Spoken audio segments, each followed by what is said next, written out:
We are officially live here this afternoon. This talk today is a little different than we normally do. We normally are talking about cycling and a bunch of cool stuff like that, but we thought it was important to bring you somebody who's actually fighting COVID-19 from the front line. His name is Dr. Waye, a good friend of mine for many years. He stood at my wedding, but he was one of the most brilliant people I've ever met, and he is a phenomenal doctor. He's going to be very modest and tell me that that's not true, but don't listen to him. So I'm going to have Leon introduce himself. He's got a long resume, and then we'll get into some questions to just talk about, what we're actually seeing. I think everyone's reading news articles, and I think from one minute to the next, you hear 18 different things, and who knows what's what. So Leon's got a lot of information. He is actually up in Canada.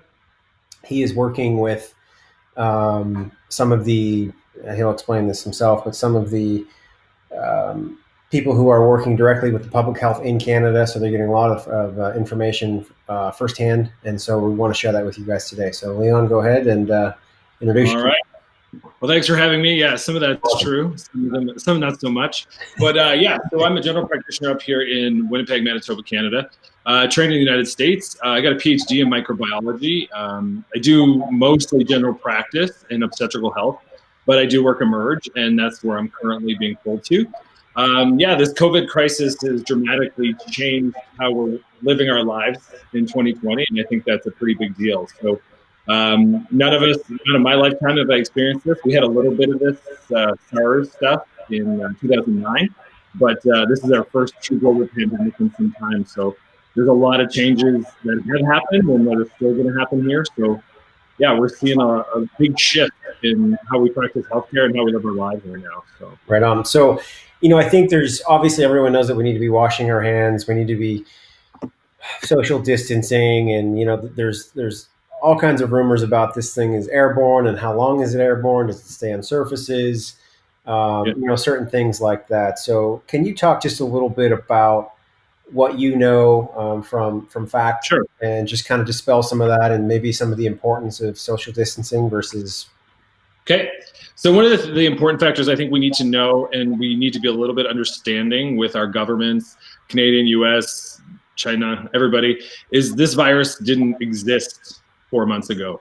And if it did, we didn't know about it. So we are learning as quickly as we can about what it is. And so that leads to a lot of despair when it comes to the information we're given. So it does change every day. And as one of the frontline doctors, the way I practice medicine at 8 a.m. can change in how I practice medicine at noon. And before I leave at 10 o'clock at night, it can dramatically change. So we have to be up to date on it. So at the end, we know it's a virus. We know it's, so the word COVID, the way it comes from the coronavirus, and it is novel. So it gets that vid at the end, and it was discovered in 2019. So the name isn't anything other than the medical way of labeling it. Coronavirus is one of the common cold viruses, but unfortunately this mutated from an animal source, which we're unclear of for sure at this point. There's speculations, but we honestly don't know. We don't know a lot. Canadian American teams have replicated it. Vaccine research is on its way to getting there. We know it doesn't last very long, and I know here in Canada we listen to a lot of American studies as well. There's not a lot of studies on this. So we've had studies, and I think you've asked me this question privately too, can I take non-steroidal anti-inflammatories? And there's a lot of stuff going around the internet. In medicine, the stuff that's flying around on the internet is probably the weakest type of evidence. And it's not that it's not good, but because this didn't exist 4 months ago, all of a sudden there's this one case study or one person in Europe, took an Advil and died 24 hours later, and they're like, it's due to this medication. Did it happen? Yes, but we don't know any science behind it. So getting your panties in a bunch over that one detail is probably not the best thing. We're still giving non-steroidal anti-inflammatories. Hydroxychloroquine, one of the medications that both our governments are talking about as a possible medication, we don't know. We know our friends in the United Kingdom are using it. It's, when you don't know what to do, you kind of throw everything at it and hope for the best. So it is something we're looking at, and research needs to happen. But unfortunately, during a pandemic, we don't have time to look into that stuff. We know it's airborne-ish. It's not like Ebola and these other things where, don't leave the house. You need to come in contact with it. Trudeau, the Prime Minister here in Canada, has been on the record of talking about moist speaking. But when we talk, we spit, and we don't want to breathe that in. So this whole 6 feet rule and social distancing is very important. I'm from the East Coast of Canada, much like you, and I kind of treat my medicine practice like that too. So my examples are a little rough around the edges, but if you don't leave your house, you can't get this disease. I'm not saying don't leave your house, but you need to come in contact with it. It's not going to, go up your air vent, breeze in through your window. It does not do that. We know that for a fact. How long it lives on surfaces, we don't really know. There's been some evidence through the cruise ship industry that, on those cruise ships it lasted 14 days. We know that was an active virus. That was the DNA, RNA particles that were there, or more RNA, sorry. It was there, but those were probably not enough to make anybody sick. The evidence is quite clear. It is probably safe to grocery shop, use it, wash your fruits and vegetables, all that kind of stuff. But social distancing, washing your hands, not being around people that are sick, and having that 6 feet rule is really the best medicine. And the honest answer is, if we all just did our part and did what the governments are telling us, we can stop the spread of this disease and flatten the curve. It is much harder in places like New York City, where there's such densely populated urban areas, and that's why they're having such a struggle, in places like Seattle as well. But keeping your distance is really what's important, and doing what the government says. It's not scary in the fact that we can't prevent it. It's scary that it's so simple and nobody wants to do it. So that is true. So if we do social distance and we are able to slow the curve or flatten the curve, does that mean that, there's been a lot of talk in China about how they've basically gotten rid of the virus? Now, it doesn't seem like at this point that that's quite possible. It's got to be somewhere. And so, we close ourselves down, and then we get it, we reduce our number of cases, and then we go back out. We have a risk then of spiking that back up again, right? I mean, that's until absolutely. Okay. Yeah. So what's interesting, or what will be interesting in the months to come, is how governments allow us to go back to normal life. I suspect it'll be a slow rollout. Of certain age groups may be allowed to leave the house during certain times, and then you'll be allowed out in your cities, and then eventually neighboring cities and states and provinces, and then the entire country, and then back to international travel. That will take some time. That's not going to happen within the next week or two, because we will see that spike. One of the biggest concerns of this whole flattening of the curve for someone from the healthcare system is not that the coronavirus scares us in our ability to treat it. And a lot of the flack we get from younger people is, I'm healthy, the percent death is low, it's 2%, it's 3%, depending on where you look at, I won't die from it. That's not the case. The case is our healthcare systems are overburdened as it is. And if this coronavirus adds to that, we can't keep up with it. Right. Here where I'm practicing in Winnipeg, Manitoba, our emergency rooms are filled without coronavirus. We have waits for beds and ICUs in this country. And it's not because we just can't handle another virus that rapidly spreads and affects people. We don't have enough ventilators to help these people. And we're seeing that in New York City, where drastic measures are happening, and we're choosing who lives and who gets ventilated. And we saw that in Italy as well. So this virus isn't anything crazy. It's just we can't handle a huge influx in a very short period of time for that. So we need to flatten that curve to allow resources to happen, masks and protective equipment to be made and resourced. We just, it's physically impossible just to have millions of dollars and millions of masks and equipment available at any given time. That doesn't make sense. It would be great, but it just doesn't make sense. And then unfortunately, when these things happen, it takes time to arrange them. So. What are your thoughts on masks in general? I mean, I see a lot of people, some people wearing masks, some people wearing cloth, and I see a lot of people wearing gloves. The gloves one doesn't make much sense to me, but no, there's no need to. This virus is easily killed by washing your hands properly. The glove thing's a little much. My opinion as a frontline worker is keep the surgical masks to the people that need to risk their lives to help patients. They're probably not doing much good, and we've all heard it. Masks cause you to touch your face, and as a physician, especially during a pandemic, in order for me to touch my face now, I have to go through visors and shields. But you realize how many times you do adjust that mask as a physician when you really shouldn't. And we know the general public, we have to take courses, well, not courses, but get tested once a year on how to put this stuff on and off properly. And the general public just can't buy these N95 masks and do it properly. We have to get fitted by people and have special testing done to make sure we fit them properly. The general public just doesn't know how to do that.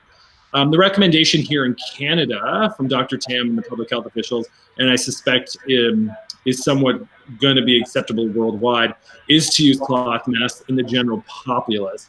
The thing that's hard and difficult for people to understand is that's not preventing you from getting it.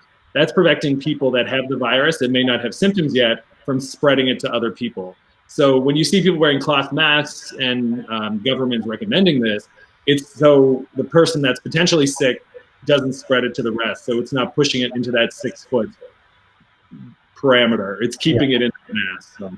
Yeah.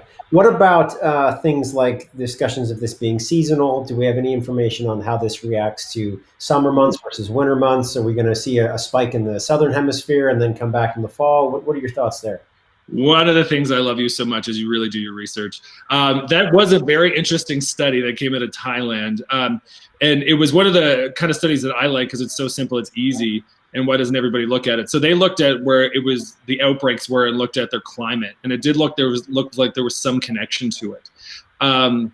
Someone that's in Canada right now as we enter spring, this is going to be very difficult for us because the symptoms of seasonal allergy spike right now. And this also is what COVID looks like. So we're seeing huge influx of people with symptoms, but potentially do they have COVID or not? It's complicating it. There's no actual, once again, we don't know a lot, but we don't think there's an actual climate effect to this virus because it was, it's been everywhere but Antarctica with this pandemic, which is the definition of a pandemic. And, the weather in Australia is grossly different than the far north up here in Winnipeg, where, 2 weeks ago it was minus 28 and we still have it spreading. So cold clearly isn't an issue, as well as, it's in Africa, it's in hotter climates. So it was a very good study in terms of the epidemiology or the study of it. It would be great if that was true, and hopefully maybe we will find out there is some evidence to it, but I wouldn't put a lot of faith into it right now. Okay. So again, I mean, even in the cycling industry, we know that like most projects or most things you do, we just did a study on rolling resistance. It took the better part of 2 years to really get that data. It's not like you can wake up and just say, oh, we're going to study this virus and know everything about it, right? And like you're saying, your day is changing and how you're treating in a 4-hour window throughout the day. That's pretty nerve-wracking. It's nerve-wracking. Yeah, for sure. As far as people getting outdoors and riding a bike, there's a few questions that I have around what that looks like. Obviously, when you ride a bike, you can go ride a bike by yourself. Riding a bike and being in a group is a very popular thing. Obviously, we don't want to be in any type of group situation riding at this point. That's just spreading the issue. How about if you're out riding by yourself, you've got somebody that's on the road, maybe ahead of you, and air is moving, wind's blowing, certain things like that. I mean, the 6-foot rule seems to me, and we study aerodynamics, so all we think about is how air moves, but if you think about in a still environment and you cough 6 feet, we know that it can go further than 6 feet if you're coughing. So on a bicycle or anything like that, how much distance and what do you think a safe practice around keeping yourself safe would be as far as riding? So I'm glad you asked this question. It was a similar question was posed on my radio show a few days ago here in Winnipeg. And it's really that simple. And I won't swear on your show because this is a classy show, but stop trying to find loopholes. Is my solution to this problem. It is as simple as staying inside and protecting your families and your loved ones. Yeah. I work with a lot of professional athletes, mostly hockey up here in Canada and some of the ballet community and some other athletes, and just stop trying to find loopholes. Everyone's trying to be like, oh, what if I can go hiking? I can do this. The simple answer is just stop, because the more you push and the more you're like, what if I do this? Or what if it's the second Tuesday of the month and the wind is going this way and it's coming from the south and I'm going north? Stop trying to find loopholes. This isn't a time, exaggeration is the mother of all invention. So, a generation ago, our people younger than us were asked to go to war. We're asked to be sitting inside our air-conditioned homes and watch Netflix. Correct. It's not the end of the world. So I would argue to stop finding loopholes, because that we're seeing it so often in healthcare where, people are grocery shopping and then they're just going to swing by here and they're going to, small businesses are suffering. So small businesses are offering door pickup, and then door pickup comes to meeting someone you haven't seen in a while, and da da da da. If you can just stay inside and we can put this nightmare to rest. It will happen. But if everyone is constantly just pushing the parameters, I'm just going to go to the park. I'm just going to take the dog for a walk. I'm going to take the dog to the dog park. Well, guess what? Every person with a dog is thinking that. Every person with kids that is homeschooling, keeping kids inside, are like, oh, let's go to the park for a few hours. We'll wash our hands. It will be fine. We're seeing a lot of that. And now that community transmission is widely seen, before, as the curve was peaking, it was only related to travel and people that had direct contact with people from infected cities. And we saw that because it was Wuhan, then it went Italy, Iran, Korea, and now it's everywhere. It's because we keep pushing those limits. And if we stop pushing those limits and let the dust settle, we'll get through this on the other side. And it might only take 12 months or 18 months, where if we constantly keep pushing those parameters, this could be something that, the Spanish flu, for instance. Exactly. And I mean, you look at a lot of the bubonic plague and all of those, a lot of those they had a life, they would surge and then they would go dormant for a while and they would come back. And I mean, I really think that we have that possibility. Because the only other solution is to, God forbid, have mass deaths. And then we'll self-isolate at that point because there's not enough people transmitting it. Right. If we all get it, then we're all good. But we don't all want to get it. That's not exactly. That's not the goal. As far as timelines and what do you see from a medical perspective? I mean, every day it seems to be we hear, oh, this is going to be another 2 weeks, and then we hear, hey, we're going to extend this a little bit, but don't worry, we'll be back in May. What are your thoughts on things like that? What are we really preparing? Those are clearly thoughts only because it changes day to day. We don't really know where the curves are right now. We need 2 to 3 weeks. Here in my province, we're actually seeing a decrease, which is great. Do we think we're on the other side of the curve? No, we think we're just in a bubble. And once again, nationally, if you look at the United States, you can't really dissolve that curve. And once again, I'm not an infectious disease or epidemiologist by any means, but you have hotspots like New York and Seattle and these big cities. Meanwhile, you have little tiny places in Nebraska where they're going into the stats and throwing it off, these outliers. We are months away from a vaccine of any kind, and that's just the way vaccines are made. I was fortunate enough to work on some vaccine research during the SARS epidemic, and that took a lot of time and resources. This is doing the same, but we have every country in the world on this. And as cheesy as this sounds, I have some relatives that are supposed to graduate high school this year, and I'm a professor here, and there's some young doctors that might not be able to practice, on July 1st, like most doctors practice due to licensing and things like that. There's a weird beauty in the fact that this is something the entire world's going through right now. This isn't just one country on the other side of the world that's being affected, and we're like, oh, poor them or poor us. It's really hard for us. This is something the entire world is going through, and we're doing it together, and we will get to that other side as an entire world, which is something we'll probably never experience again in our lives. The world comes together for very specific things, Olympics and all these kind of things, but the world is all suffering right now. But at the end of that, on the other side of that, we'll all heal together.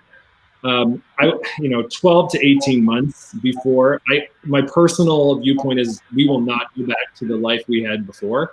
I think we'll grossly see changes in how we can internationally travel. And maybe for the best. Some of the things we're hearing rumors about in the health community about like mandatory vaccines and proof of immunization before entering or leaving countries. And if you don't do that, you actually go through government quarantines. There's some things to be said for that. This is a perfect example. We saw it with SARS. We didn't really, that was a much smaller case, but we could actually see the flight and how each person on that flight affected people. Well, this is on a bigger scale, and we didn't really learn anything from 2009 to 2019. So in 10 years, we learned a little bit, and we didn't do much. So now that it's a worldwide thing, maybe we might actually step up in like some countries like Singapore and countries like that have really upped their game. What are the possibilities of this mutating and becoming something like COVID-20 or COVID-21? How does that mutation take place? Do we have any idea on that? So it's really interesting. Now you're really getting to me. I like this. The mutations are really interesting because these novel things this is a virus that's supposed to be in an animal and it doesn't cross to humans. And then we get the novel virus when the humans are infected by something that shouldn't be in that species. Things mutate all the time. And the best example is the common cold virus that we all suffer. I have patients come in all the time being like, give me the antibiotics, and they have to describe antibiotics don't work on viruses, they work in bacteria. And I always make the joke that if I had the cure for the common cold virus, I'd be a millionaire and I'd be out of work, because the common cold mutates. So that's why you can have a cold 1 week, heal for a couple of days, someone else coughs in your face, you get it again, because it mutates so quickly.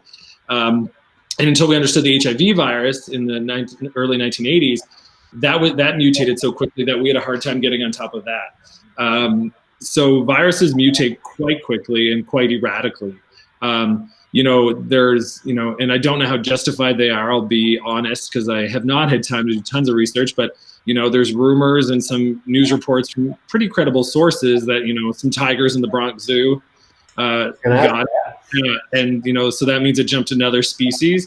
I do not study veterinary medicine, and I haven't been giving my all to all of this stuff because I've been trying to keep up to date on how to help humans. I'm sure you're busy fighting it on the front lines as opposed to. Yeah, when I get time to sleep, I'm going to sleep. So that tiger, that's what I was going to say. I mean, right now there's been a few cases of animals. I think there was one dog in Hong Kong, one dog in the UK, and now a tiger, they're saying, in the Bronx Zoo. So that's. And a little bit of that comes to, and we worry about this in medicine. And, before I became a doctor, my career was in laboratory medicine. And there's so many other factors that I wonder about as a lab scientist, were they collected properly? Was there some cross-contamination? The person that took the tiger sample, did they actually have COVID and they had spit on their hands and it looked like it came from the tiger? There's tons of what ifs in those situations. How good were the testing? I'm not up to date. I actually try to find what was actually happening in Vegas, because I know that's where you're out of, and to see what kind of testing was happening there. It's not very easy to find what you're testing. But I know here in Canada, we do have potentially 30% false negative rates, which is scary, but it's the best thing we have right now. Once again, this virus didn't exist, or we weren't looking for it a few months ago. So lab science can only do so much. They're doing great. The reagents take a long time to make in the testing we're using here in Canada, which, the lab scientists and lab techs are working around the clock to make those reagents, to make the tests, to get the swabs, to do it. They're working really hard to do it, and to the best of their abilities. So hats off to those people and everyone working in this frontline stuff. But we don't know a lot about that. And the chances of it jumping are like anything that can jump, right? So yeah. And my gut would be, because this is such a global pandemic, if it was going to spread to dogs and mice and all that kind of stuff, it would already be happening, and it would be much more widespread. But as for now, let's just keep it in the humans, I hope. So, talking about lab testing and certain things like that, there have been a few cases reported out of Wuhan that have shown that someone gets it, they recover, and then they get it again. Yeah. Thoughts on that? So that could be a mutation, much like, any virus can mutate quickly and rapidly, and we know that for sure, especially these certain RNA viruses. It's hard to say. We do know that some of the research is going on finding people that have recovered from coronavirus and getting their plasma to give it to the sickest people in ICU is one of the things we kind of know is working in medicine, because we're hoping some of those passive antibodies are going to get to the next person. Much like the cold, maybe it'll be a little less severe the second time. We honestly don't know. There are more and more reports coming out of people getting infected the second time. To the reports that we have been given privy to, it doesn't look like it's as bad, so that's positive. Okay. And I would like to hope if you got it one time, you would smarten up and not get it the second time. Once again, maybe I'm not the most compassionate doctor, but if you got it once, let's try not to get it the second time. Try not to get it the second time. Yeah. What kills a virus like this? As far as, I know there's a lot of curbside pickup right now. My thoughts are, someone's cooking your food, and if they have it, is it getting on your food? If I have food from the grocery store, is heat going to kill it? Disinfectants do? What are we talking about there? So disinfectant, okay, hand washing, the mechanical, 20 seconds, happy birthday, yada, yada, yada. Everyone's seen those videos. 70% of alcohol or more. A very smart doctor here in the city of Manitoba, public health doctor, Joss Reimer, and she did a great YouTube video on it, and I really respect her videos as well. I know there's this big thing of making your own. We don't know what the concentrations are when you play chemist. Leave it up to the people at Purell. I know there's a shortage, but it has to be 70% or greater. And when you start diluting with your essential oils and patchouli and oil of oregano, I don't know what's happening. So leave it to the experts, because we know it has to be 70% or greater. We know peroxide does well too. Lysol home disinfectants are fine too. It doesn't like heat. A lot of the studies, it's like 80 degrees. It doesn't do well over that. So the cooked food, I wouldn't worry too much about. It's the person then that's wrapping it in paper and then you touching the paper and then eating it, or the bag. The studies from the CDC that came out of the American studies, 3 to 4 hours on or it could be up to 24 hours on cardboard, 3 to 4 hours on packaging. Use your head. I would like to think most people are, washing their fruits and vegetables when they come home, but maybe we take an extra, Lysol wipe and we wipe down the food coming in from the grocery store, wash our hands afterwards. Just take those extra steps. We might be a better world. You might be healthier in the long run if you get into these habits now. I wouldn't go to town and like bleach everything. I do come home from work and, and to all the healthcare workers that are getting naked before they get into their house, just look the other way and be a polite neighbor, because we don't like to bring our clothes in home with us. So there's a lot of healthcare workers stripping down on the front of their house and going in. So look the other way. Like laundering your clothes, that will kill it. The dryer will kill it. Luckily, it's nothing that requires an obscene amount of heat or chemicals to kill it. Yeah. It's pretty easy right now, so you don't have to go overboard. Wash your hands, keep the distance. In terms of the food packaging, clean everything you can clean it, because, we've all seen the videos. There's crazy people out there licking things, and then you go and buy it. And I'm not sure what it's like there in Vegas, but our grocery stores here have really upped the game. You have to wash your hands before you enter and before you leave the grocery store. There's only so many people in the supermarket. And you only can go in one direction, even though there's people always fighting you. So people are here, and to my knowledge, supermarkets and things like that are really upping their game. And trust and believe that if the public health experts thought takeout food was going to be an issue, they would have closed those down by now. Okay. The heat and things like that. And I know Uber Eats and Skip the Dishes and all these things are offering, they leave it on your doorstep and take off. Which is great. They're really upping it. I don't think the packaging is as serious as maybe we're worrying about it to be, because if they did think that was a transmission, that would be an easy stop for the public health officials and infectious disease specialists. So they have not made those recommendations in any way, shape, or form, and they clearly would look at that, because that's an easy thing to shut down to stop the spread. So I suspect it's been looked at as much as it can, but can you take an extra step? Absolutely. You can, wash your hands if you touch the outside of packaging, that kind of stuff. That's what I would do. Awesome. If anybody thinks that they have it, obviously you don't want to rush into an ER room right now with the suspicion. Yeah. So can we talk a little bit about, there's all these things that come out right now about people saying like, oh, if you have asthma or pre-existing conditions, or, some type of heart failure, you're obviously a higher risk. At what point do you say to yourself, okay, I really need to go check? Or are there things that you can do ahead of time, like calling somebody, or what are the best ways to stay safe while making sure that you actually don't have it? Yeah, pandemic aside, what people come to our emergency rooms for always blows my mind.